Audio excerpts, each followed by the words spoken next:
Picture this. You walk into any barn or stable and you see these absolutely stunning horses. They're groomed to perfection, their coats gleaming, their tackle pristine, thousands of dollars invested in their care, their nutrition, veterinary bills, supplements, even equipment. But look closely at the person walking behind them and these beautiful horses.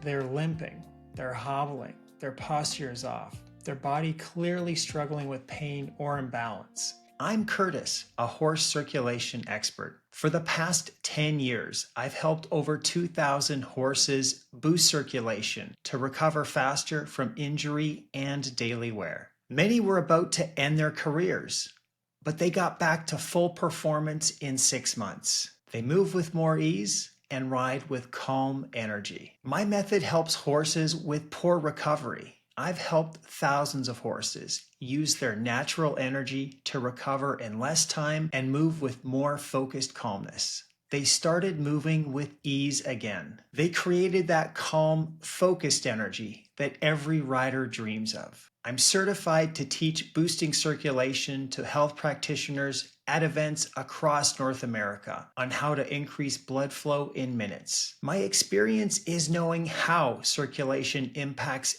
every aspect of horse health. Circulation affects recovery, behavior, and performance. I work with top circulation experts from all over the world. And here's what most people don't realize.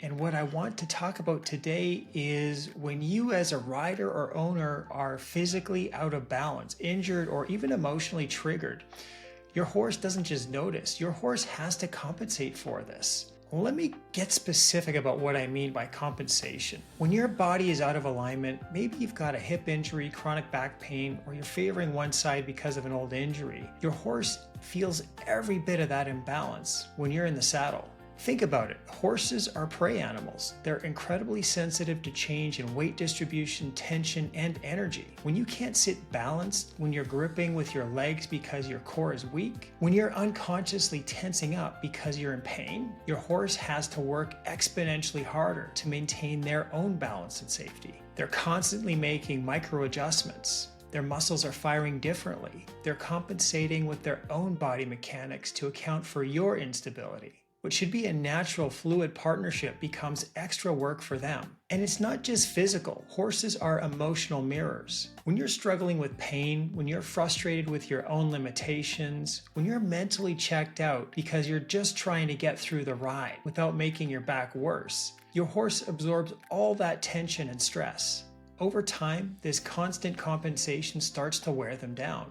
We see horses developing asymmetrical muscle patterns, behavioral issues, resistance under saddle, and even physical problems that seem to come out of nowhere. But they're not coming out of nowhere. They're coming from having to overcompensate for an unbalanced rider day after day. Here's what breaks my heart about this situation. I see horse owners who will spend $500 on a vet exam at the first sign their horse seems off. They'll invest in the best feed, the most expensive supplements, the works. These are people who genuinely love their horses. They would do anything for them, but somehow they've convinced themselves that their own health comes last. They'll spend thousands making sure their horse is comfortable while they're popping pain pills just to get through a ride. I've watched owners schedule their horses' physical therapy appointments religiously while they cancel their own. They'll research every ingredient in their horse's feed, but grab fast food for themselves because they're too exhausted to cook after spending 3 hours at the barn. Irony is devastating because what they don't realize is that by neglecting their own health, they're actually undermining everything they're trying to do for their horse. That beautiful, well cared for horse is still suffering because their rider is suffering. This isn't about being selfish. It isn't about caring less about your horse. This is about understanding the relationship between you and your horse. You can't separate your well-being from theirs. When you're asking them to carry you and work with you, let me explain why this becomes a downward spiral that affects both you and your horse. When you're dealing with chronic pain, limited mobility, or poor physical condition, it doesn't just affect your riding. It affects your entire ability to care for your horse properly. You start cutting corners because physically, you can't do everything you used to do. Maybe you're not grooming as thoroughly because bending over makes your back sore. Maybe you're not able to properly cool down your horse after a ride because you're exhausted. Your horse's entire routine and care regimen starts to suffer because you're operating from a place of physical limitation and depletion.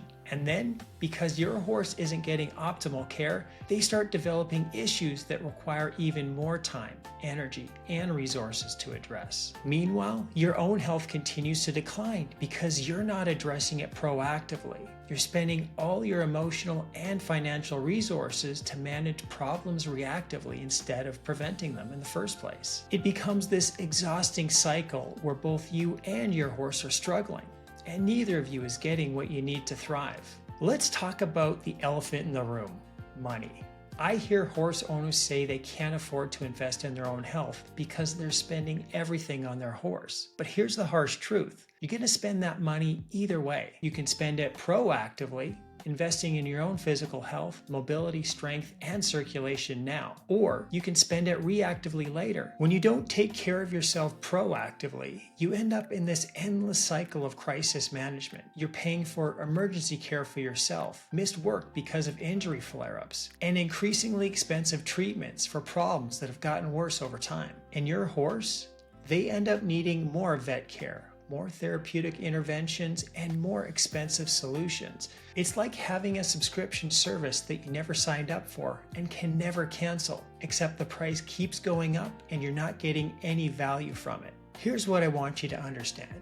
Taking care of your health is not separate from taking care of your horse. It's the same thing. When you invest in your physical well-being, your circulation, your strength, your balance, you're directly investing in your horse's well-being. When you can sit balanced in the saddle, when you can move fluidly with your horse instead of against them, when you can be present and relaxed instead of tense and distracted by pain, your horse immediately benefits. They can move more naturally, they can relax, they can actually enjoy the work instead of constantly compensating for your limitations. This is especially true when it comes to circulation. Poor circulation affects everything: your energy levels, your recovery time, your ability to maintain good posture and balance. When you improve your circulation, you improve your capacity to be the partner your horse deserves. Anyone with blood flow can benefit from prioritizing circulation, but as horse owners, we have an extra incentive. Better circulation means better stamina, better focus, less pain, and better overall physical function, which translates directly to better rides and better care for our horses. I want to leave you with this thought: your horse is already carrying you. Don't make them carry your health problems too. The money you spend on your health today is an investment in your horse's future. I hope you found this helpful.